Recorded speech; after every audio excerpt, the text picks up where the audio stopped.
Applied importance of the stomach. Last class, if you remember, we have discussed about the vagotomy. Okay, that is required. Why it is required? Because whenever a patient is suffering from gastric ulcer, at that time, if the medicines are not working properly, at that time to reduce the secretion, the vagotomy is done. Three types of vagotomies are there. Okay, truncal, selective, and highly selective vagotomy. So we have discussed what are those different types of vagotomy, and in other two types except of selective, what are the complications, that also we have discussed. Okay. Now next, there is a congenital anomaly of the stomach which is related to the pylorus, mainly the pyloric sphincter of the stomach, and it is called as hypertrophic pyloric stenosis. Okay, hypertrophic pyloric stenosis. Okay. Hypertrophic pyloric stenosis. Now what is this hypertrophic pyloric stenosis? As I said, it is a congenital defect. In this defect, there is neuromuscular incoordination. Okay, so there will be no neuromuscular coordination. As a result, what will happen? There will be thickening of the pyloric sphincter. Once the pyloric sphincter is thickened, at that time the food which is there in the stomach, it will unable to pass into the duodenum. As a result, the person will start vomiting. Okay, and as I said, it is a congenital type of disorder. Now, in such cases, there will be progressive vomiting within 2 weeks or 2 months of the postnatal life. So, mostly it is seen in case of infant, the hypertrophic pyloric stenosis. Pyloric stenosis, as I said, what will happen? First of all, there will be hypertrophy of the pyloric sphincter. That means the muscles of the pyloric sphincter, the size of the muscles of the pyloric sphincter will enlarge. Okay, as a result, there will be blockage. Food will unable to flow from the stomach to the duodenum. Okay, so in that case, what is done? In that case, hypertrophied muscle need to be surgically removed. Okay, that means surgical division of the hypertrophic muscle should be done. Now here you can see the diagram. In this diagram, you can see this is the normal pyloric sphincter. Okay, now here you can see the enlarged pyloric sphincter. So this is the hypertrophic pyloric stenosis. What happens in case of hypertrophic pyloric stenosis? As I said, the hypertrophy of the muscles of the pyloric sphincter takes place, as you can see in the diagram. Okay, this or the narrowing of the passage has taken place. When it is taking place, the food will unable to flow from the stomach to the duodenum. As a result, the infant will start vomiting after having the meal. That is the complication. In order to solve this problem, surgical division of the pyloric sphincter, which part has got hypertrophy, that has to be done. Okay, so that is the hypertrophic pyloric stenosis. Next, about the vagotomy, truncal vagotomy and other types of vagotomy already we have discussed, so I will not explain it again. Next important clinical aspect of the stomach is gastric triangle. Okay, gastric triangle. Now what is this gastric triangle? As you can see in the diagram, it is a triangular area. So whenever there is any obstruction in the esophagus, okay, whenever there is any obstruction in the esophagus, at that time what will happen? The patient will unable to swallow. Patient can swallow, but the food will not go into the stomach, because you know that the esophagus is leading towards the stomach. If any blockage is there in the esophagus, for example, CA esophagus is there, very common. Okay, or example, if a mediastinal mass is there which is compressing the esophagus, at that time it will be difficult for the patient to swallow. Okay, if the person is swallowing, it will not go to the stomach. In that case, what is done?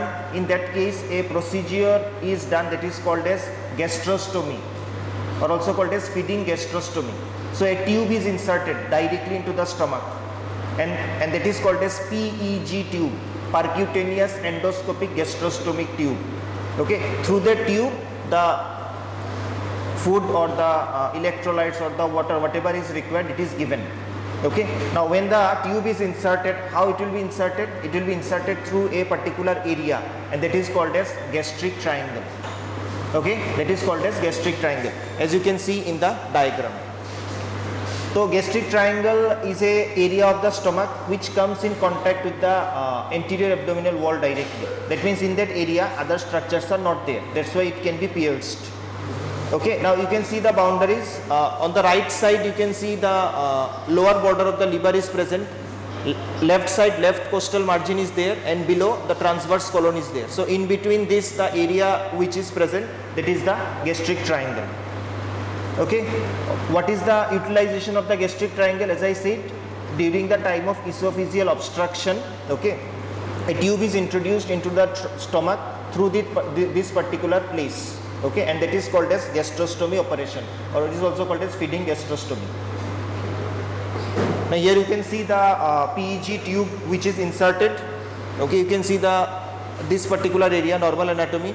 Now see, correctly placed PEG tube, that is percutaneous endoscopic gastrostomy tube. Okay, so this tube is inserted. Through this tube, the nutrients, whatever it is required, it can be given to the patient whenever there is any blockage in the esophagus. Next, another space is there, that is called as Trobe Space. Okay, another important clinical significance which is related to the stomach, that is called as Trobe Space. Now what is this Trobe Space? It is a area overlying the fundus of the stomach.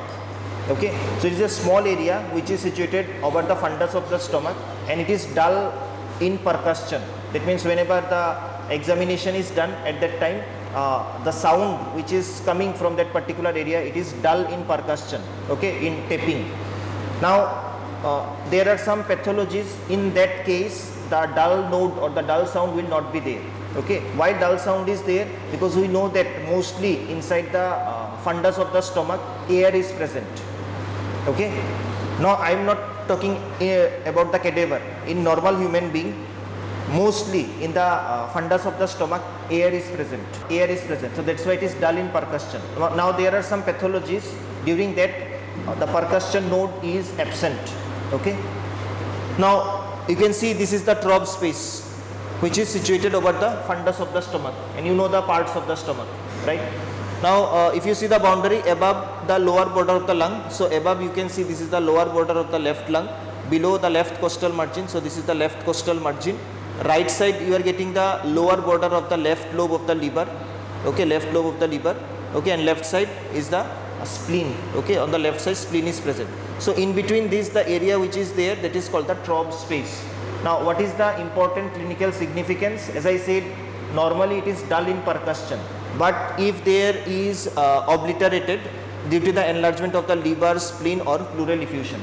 Okay, suppose pleural effusion is there, or enlargement of the liver or enlargement of the spleen, at that time that particular area will not be dull in percussion. So like this the diagnosis can be done. Okay, so that is the Trobe space. Okay, next after Trobe space, another important applied anatomy related to stomach is gastritis. Okay, now what is this gastritis? Gastritis is nothing but the inflammation of the mucosa of the stomach. Okay, inflammation of the mucosa of the stomach is gastritis. Two types of gastritis are there, acute gastritis and chronic gastritis. In case of acute gastritis, as you can see, it is characterized by inflammation of the superficial layer only. Okay, so different layers are there in the stomach. We will discuss next week in the histo class, but please keep that in mind. In the superficial layers, the inflammation is taking place during the acute gastritis. Okay, along with that, it will be infiltrated with leukocytes and neutrophils. In case of chronic gastritis, the inflammation will go into the deeper layers along with the infiltration of lymphocytes. Okay, so this is the difference between the chronic and the acute gastritis. Now when the gastritis is taking place, at that time what will happen? There will be atrophy of the gastric mucosa.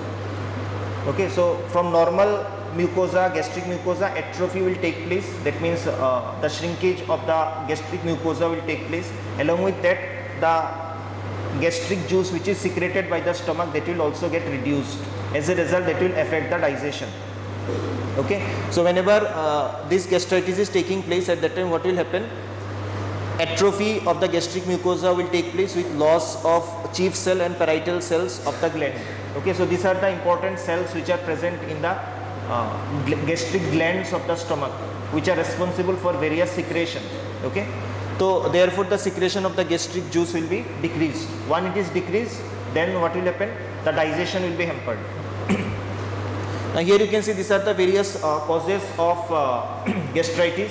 First of all, you can see infection with H. pylori or Helicobacter pylori. Now we know that in our stomach the medium is acidic, right? Now in acidic medium mostly the bacteria cannot grow, but this is an exception. Okay, this is an exception. Though medium of the stomach is acidic, but still the H. pylori can grow inside the stomach and it can cause infection, and from that infection the ulceration can also take place. Okay. Next, excessive consumption of alcohol, then excessive use of NSAIDs, that is nothing but the painkillers whatever you are taking, and then trauma by the nasogastric tubes. These are some causes of the gastritis. Okay.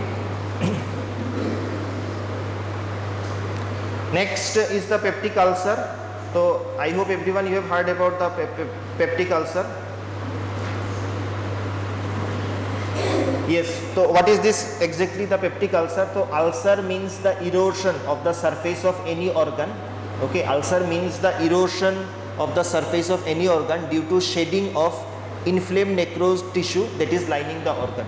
So first of all there will be erosion of the surface of the organ, which is due to the shedding of the inflamed necrotic tissue which is covering the organ or which is lining the organ. Now the peptic ulcer means the ulcer in the wall of the stomach or in the duodenum. Okay, so peptic ulcer can take place in the wall of the stomach or in the duodenum, and mainly it is caused by the digestive action of the gastric juice. So in the gastric juice mainly HCl is present, okay, and this HCl can erode the mucosal layer. As a result the ulcer can occur. Now if it is taking place in the stomach, then it is called gastric ulcer. If it is taking place in the duodenum, then it is called as duodenal ulcer. As simple as that. Okay. Now gastric ulcer occurs typically along the lesser curvature of the stomach. In the last class I have mentioned, you know the curvatures of the stomach, two curvatures are there, lesser curvature and greater curvature. Now around the lesser curvature of the stomach, okay, the ulceration is common. Can anyone tell me why it is common? Several reasons are there. First of all, you can see mucosa is not freely movable over the muscular cord. Next, the epithelium is comparatively thin. Then blood supply is less abundant, that means the anastomotic channels are less. Then a nerve supply is more abundant because of the gastric canal. Okay, so if you open the stomach, that means if you are taking an LS of the stomach, at that time you will see that the lesser curvature, the mucosa of the lesser curvature is having gastric canal. So whenever you are drinking any fluid, it tends to flow through that canal. Okay, so if the fluid is irritant to the gastric mucosa, at that time chances of getting ulceration in the lesser curvature is more. Okay, so these are some reasons why the lesser curvature is having is more prone to the gastric ulcer. Okay. Now here you can see the gastric ulcer and the duodenal ulcer. Okay. Now in case of gastric ulcer, the best way to diagnose the gastric ulcer is endoscopy. Okay. With the help of endoscopy, gastric ulcer can be diagnosed easily. But there are some other ways also. Okay. Other radiological examination also by which the ulcer of the stomach can be diagnosed. Can you see the image over here? So this is a contrast gastrointestinal radiologic study. Okay, that is the barium study, where barium is given, and after that when the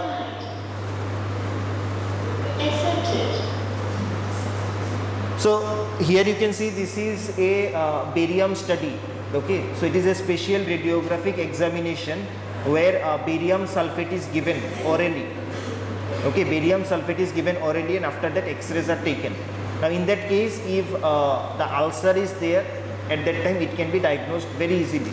Now here you can see the ulcer which is shown at the posterior wall of the antrum of the stomach in this particular image. Okay, so this is how the appearance is taking place whenever a person is suffering from any type of gastric ulcer. Okay, this is also very important findings. Everywhere endoscopy, if you go to the village, endoscopy is not available everywhere, but X-rays are available almost everywhere. Okay, so with the help of barium study, different types of barium studies are there. Barium swallow, barium meal follow through, barium enema, enterolysis. Okay, like this series of barium studies are there. Okay, which is mainly dedicated for the GIT, various parts of the GIT. Okay, and till date these particular barium studies are done. Okay, because they are very reliable, and the diagnosis which they provide, it is just like gold standard. Okay, nowadays modern techniques are available. For example, endoscopy is there, so directly the doctor can see what is there inside the GIT. Okay, but still these are done in most of the part of the country. Okay. Okay, next can you see the structure of the stomach? Now this is a image where you can see the various parts of the stomach.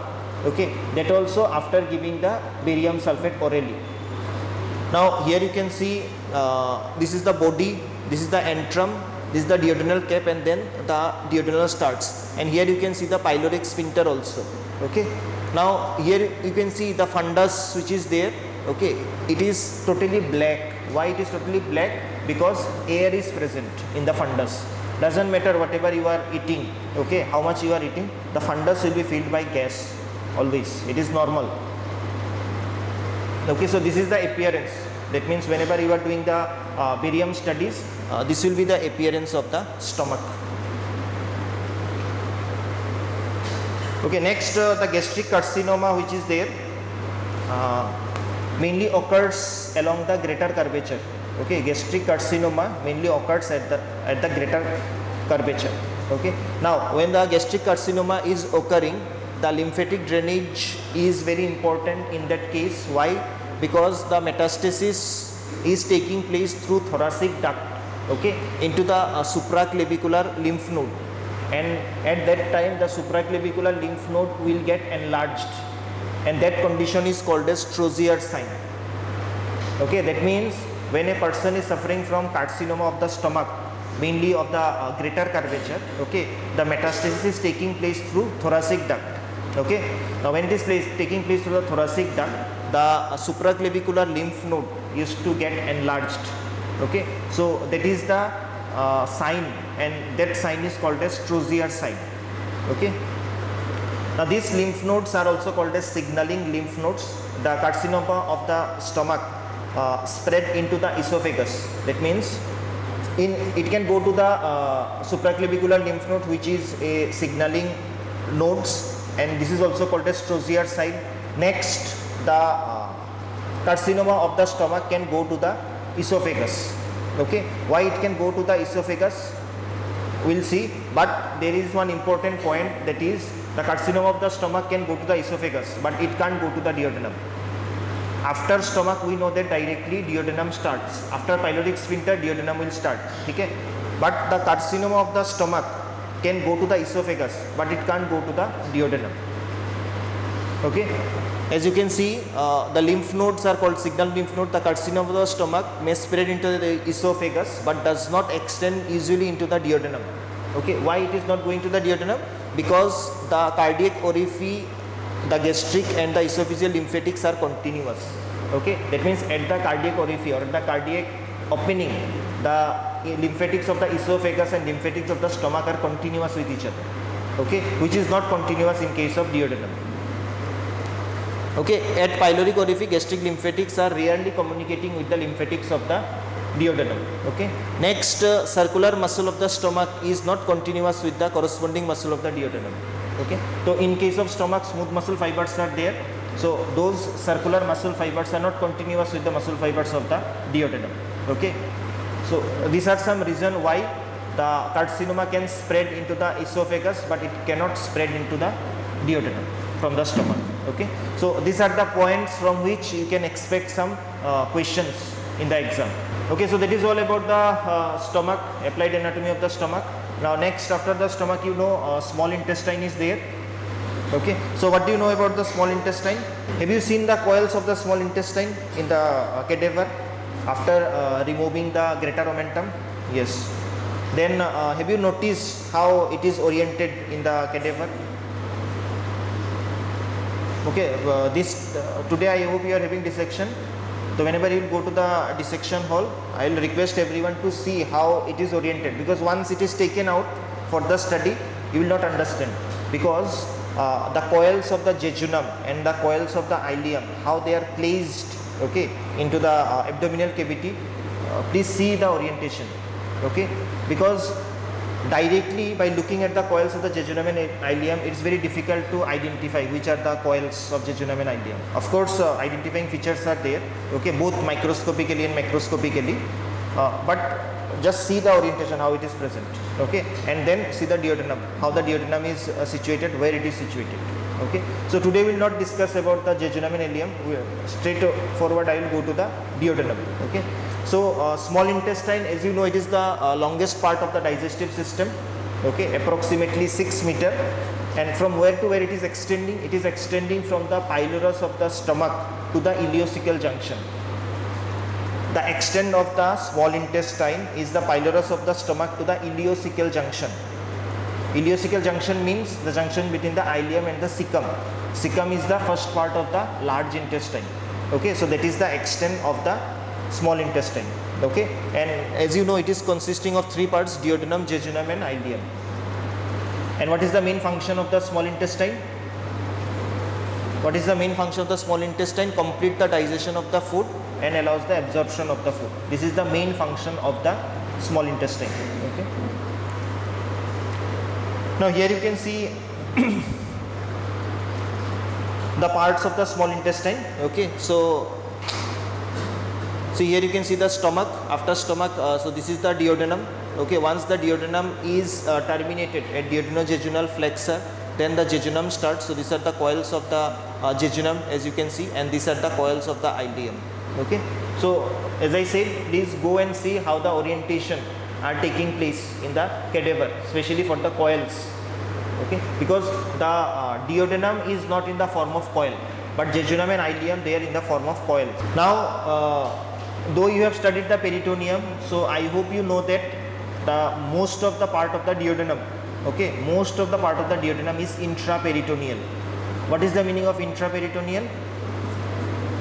Intraperitoneal means it is completely covered by peritoneum, okay. Now see, suppose a structure is there, it is covered by peritoneum on the posterior aspect and it is covered by the peritoneum from the anterior aspect, and it is called intraperitoneal, okay. Now what is retroperitoneal? Suppose the structure is there and it is covered by peritoneum only on the anterior aspect, then it is called as retroperitoneal, okay. That means it is situated behind the peritoneum. So I will be leading these 2 words in order to describe the duodenum, okay, because most of the duodenum is retroperitoneal. That means it is situated behind, and as I said, most, not complete duodenum. Some parts are there which is attached to the mesentery. And I hope you have studied the folds of the peritoneum also. Folds of the peritoneum, okay. So we will start with the duodenum. Duodenum is the first part of the small intestine, from where to where it is extending. As you can see, it extends from the pyloric sphincter of the stomach, then wraps around the head of the pancreas in C shape and ends at the duodenojejunal flexure, okay. It is ending at duodenojejunal flexure. So pyloric sphincter of the stomach, beyond the pyloric sphincter of the stomach it will start and it will terminate at duodenojejunal flexure, okay, C shaped, and it is wrapping the head of the pancreas. That is also important relation. Please go and see in the cadaver. Next, if you see the flexure, that is duodenojejunal flexure, it is attached to the posterior abdominal wall, okay, by a peritoneal fold, and that is called as ligament of Teritz. That is called as ligament of Teritz. That means the duodenojejunal flexure which is there, it is attached to the posterior abdominal wall by a fold of peritoneum, okay, that is called as suspensory ligament or ligament of Teritz. Now inside that fold few muscle fibers are also present, okay. That means it is supporting the terminal part of the duodenum. Next, the duodenum, divided into 4 parts, okay. The entire length of the duodenum, if you see, it is approximately 25 to 30 centimeter, the entire length of the duodenum, okay, and it is divided into 4 parts. Now what are these parts? As you can see, superior part, descending part, horizontal part and ascending part are also called as first, second, third and fourth. Okay, so you have to know the both.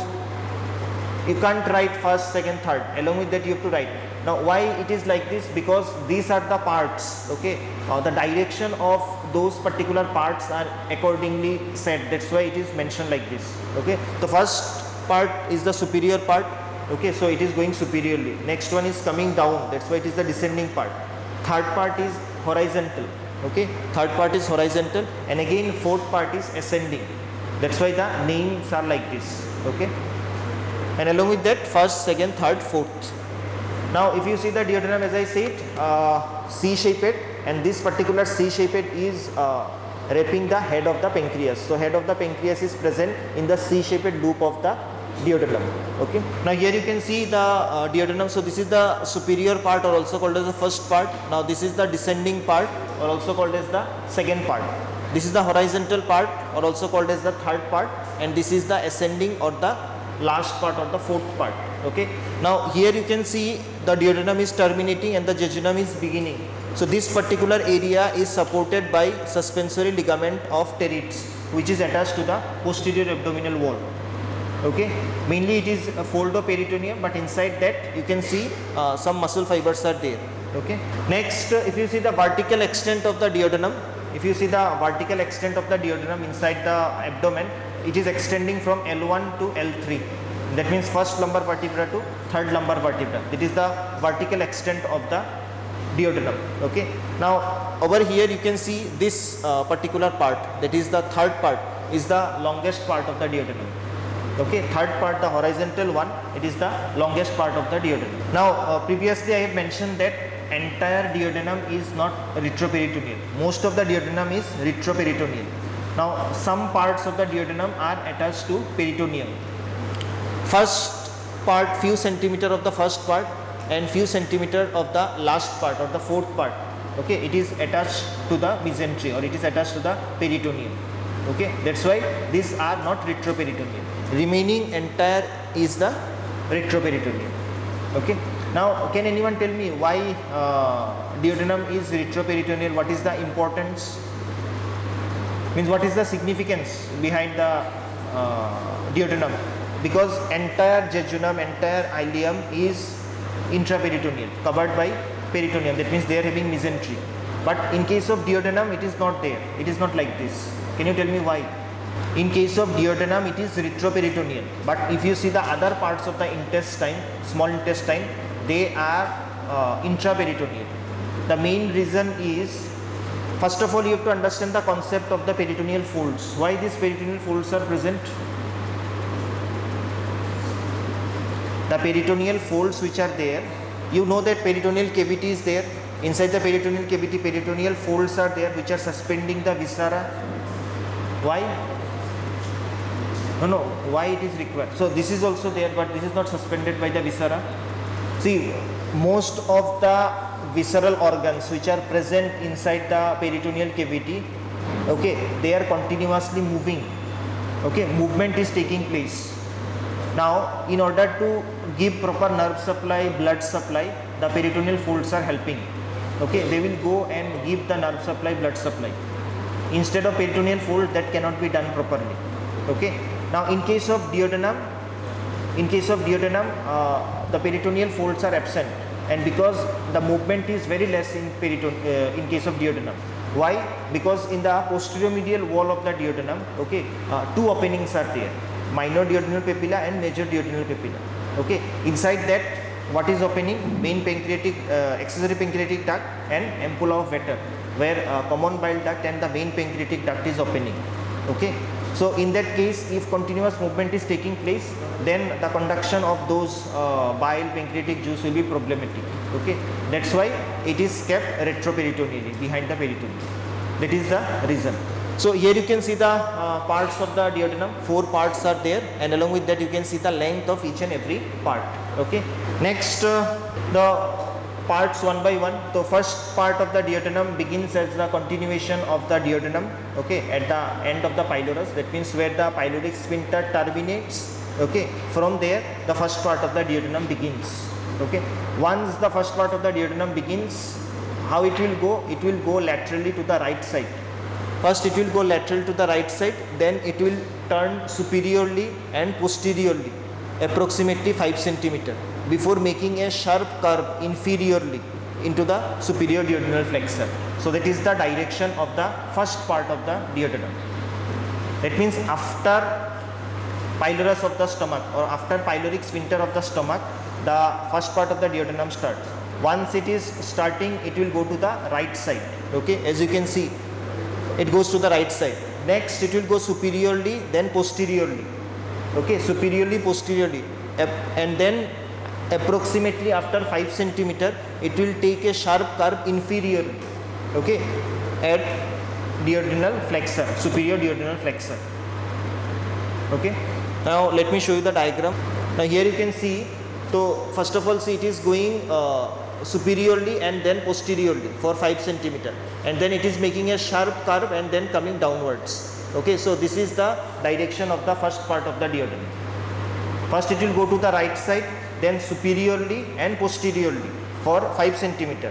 After that, approximately, after that again it will make a sharp curve and it will go inferiorly.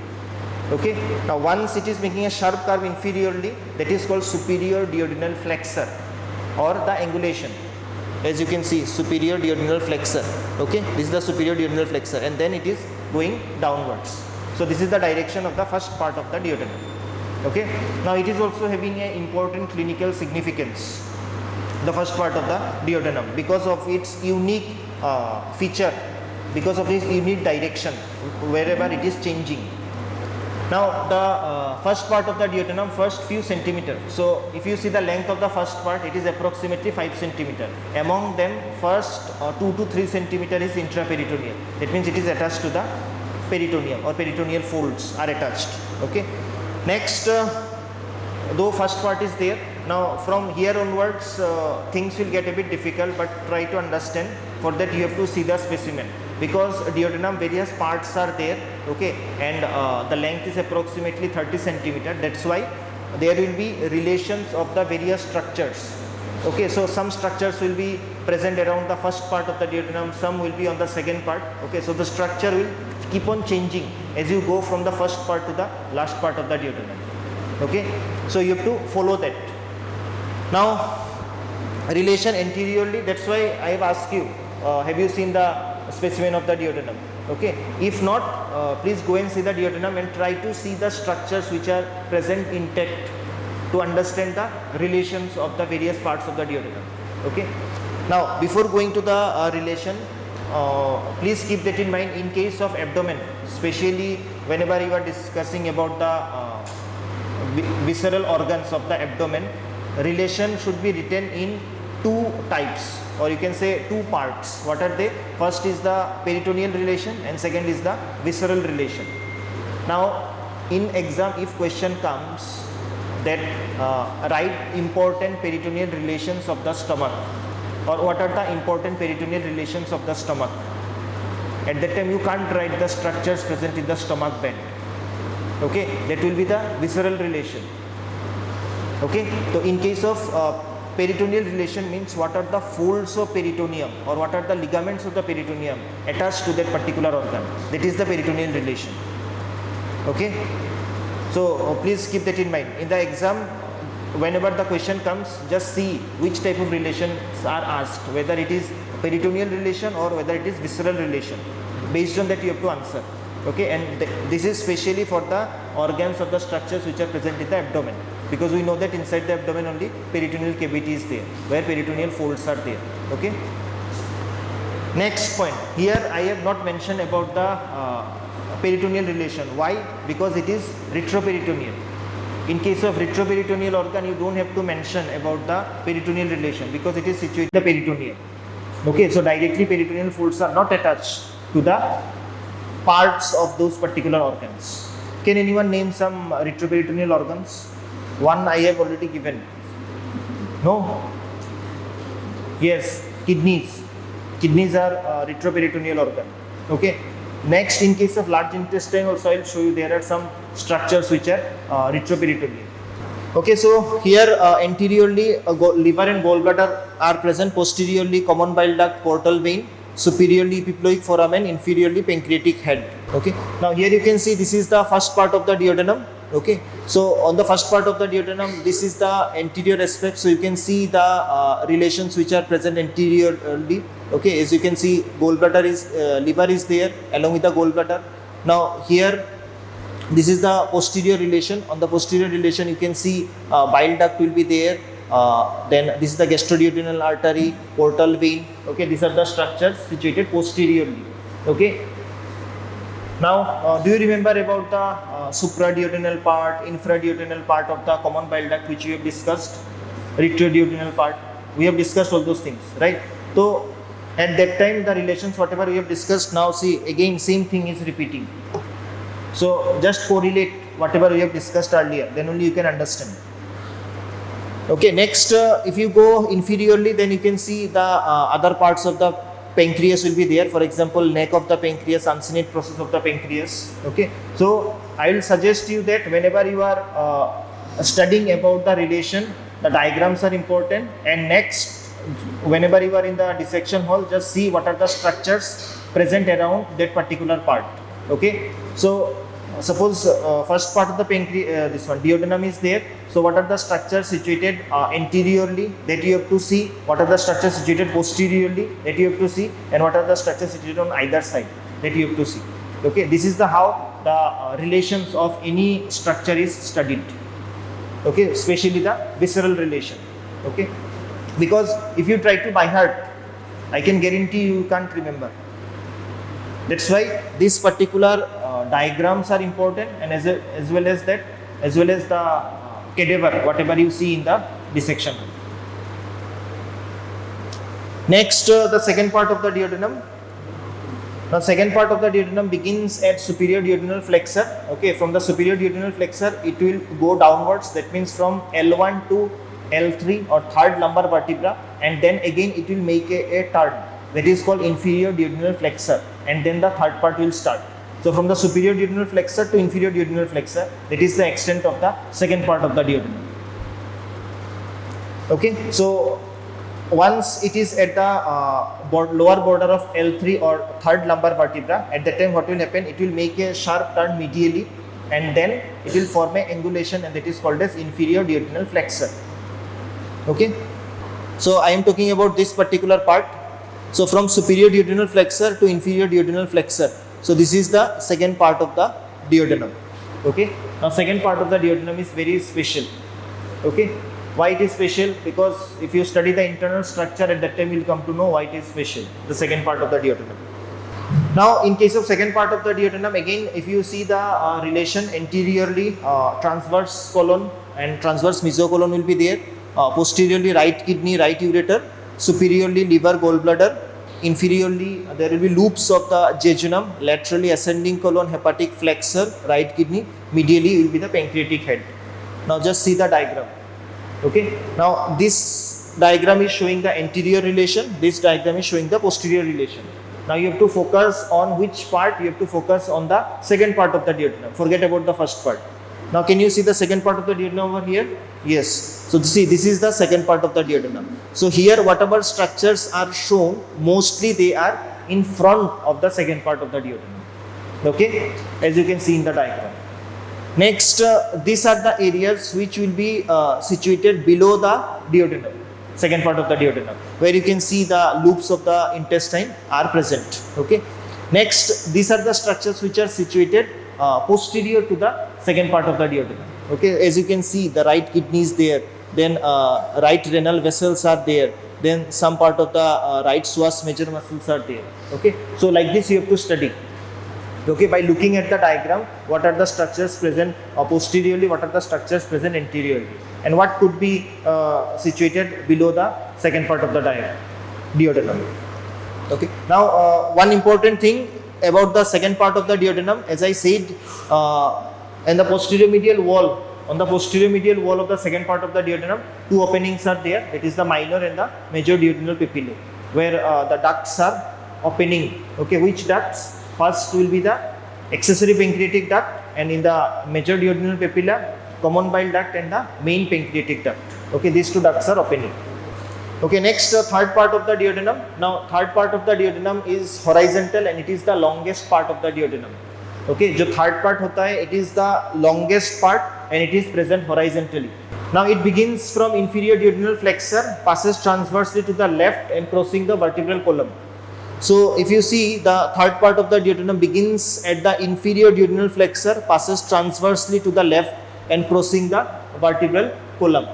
Okay, so that means from right side it is going to the left side, means the inferior duodenal flexor. Okay, if you see the inferior duodenal flexor, it will pass transversely like this, it will cross the midline, that is the vertebral column, and then it will go to the left side. Okay, so that is the extent of the third part of the duodenum. Now while it is going anteriorly, the small bowel will be there, it means the small intestine, parts of the small intestine, along with that the root of the mesentery. I hope you have studied about the attachment of the root of mesentery, from where to where it is attached. Next, posteriorly, right psoas muscle, right ureter, gonadal vessels, aorta, IVC, because though it is crossing the midline. Then superiorly pancreatic head, inferiorly loops of the duodenum, loops of the jejunum. So here you can see, this is the third part. Okay, this is the third part of the duodenum. Now these are the structures situated in front of the third part of the duodenum.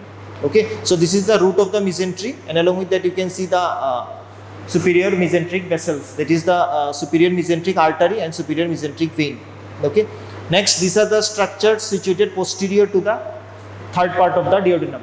As you can see, the right psoas major muscle will be there, then right ureter, right gonadal vessels, then IVC, some part of the aorta. Okay, so these are the structures which are crossed by the third part of the duodenum. Okay, so whenever you are looking at the cadaver, just try to lift the third part of the duodenum and see the structures which are situated behind the third part of the duodenum. Okay, okay, next is the last part, or the fourth part of the duodenum. Okay, now the fourth part of the duodenum, first it will pass superiorly, okay, either anterior or to the left of the aorta. Mostly it is passing to the left of the aorta. Fourth part, first it will go superiorly on the left side of the aorta until it reaches the inferior border of the body of the pancreas. Okay, once it reaches the inferior body of the pancreas, then it will curve anteriorly, then that means it will come anteriorly, and then it will terminate at the duodenojejunal flexor. Okay, so first of all what will happen, it will pass superiorly either on the right or on the left side. Okay, so mostly on the left side of the aorta. Okay, it will turn anteriorly. As you can see, it is turning anteriorly. So once it is reaching the inferior border of the pancreas, at that time it turns anteriorly. Okay, and then terminates at the duodenojejunal flexor, where it joins the jejunum. Okay, that is the termination. Now how will determine the duodenojejunal flexor? In that particular area, the suspensory ligament of teres is attached, which is supporting the terminal part of the duodenum. Okay. Now here peritoneal relations are there. Why? Because as I said, the last part, okay, the last part few centimeter is attached with the peritoneal fold. That's why I have mentioned about the peritoneal relation. Now mostly it is retroperitoneal and covered by peritoneum anteriorly. The terminal part is suspended by mesentery and it is mobile. Okay, so the terminal part is suspended by the mesentery, which is the fold of small intestine, and it is mobile. Okay, now here you can see the relation of the last part, that is the fourth part. Okay, so here you can see this is the fourth part. So see, this is first part, this is second part, this is third part, and this is the fourth part. Okay, now here the stomach is removed so that you can see the other structures. Okay, now compare with the diagram. I know so many structures are there, so you will be getting confused. Okay, so many structures are there, you will be getting confused, but still I have used this simple diagram so that you can identify the fourth part and its relation. Okay, so anteriorly you can see, so this transverse colon is there, so see transverse colon is removed so that you can see this part. Okay, that means anteriorly transverse colon is there. If transverse colon is there, transverse mesocolon will also be there. Transverse mesocolon is nothing but the peritoneal fold of the transverse colon. Next, lesser sac will also be present over here, and then stomach is present over here, which is removed. Now if you go posteriorly, you can see sympathetic trunk, then left renal artery, left gonadal vessel. So these blood vessels can be seen over here, okay, which is situated posteriorly, posterior to the fourth part of the duodenum. Okay, next to the right side, okay, so this will be the right side and this is the left side.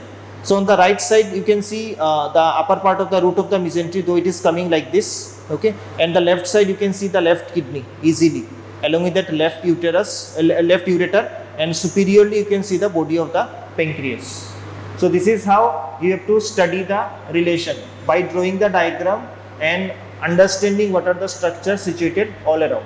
Here another diagram is there. So this is the fourth part of the duodenum, where you can see the posterior structures easily. Okay, in this diagram you can see the posterior structures easily. Okay, next is the internal structure of the duodenum. Okay, so once you take the LS of the duodenum, at that time you can see the internal structure. Okay, here you can see this is the internal structure of the duodenum. Okay, in case of internal structure of the duodenum, okay, the circular folds are present, and these circular folds are permanent in nature. Inside the duodenum, after few centimeter of the first part, you can see the circular folds which are permanent in nature, and these are called as valve of Purkinje or plica circularis. Okay, so these are the permanent folds. Now these permanent folds are very important because of these permanent folds which are present, the food which is passing through it, the food slows down, so that the absorption and digestion can take place easily. Digestion and the absorption can take place easily. Okay. So about this internal structure of the duodenum, we will discuss in the next class. Thank you.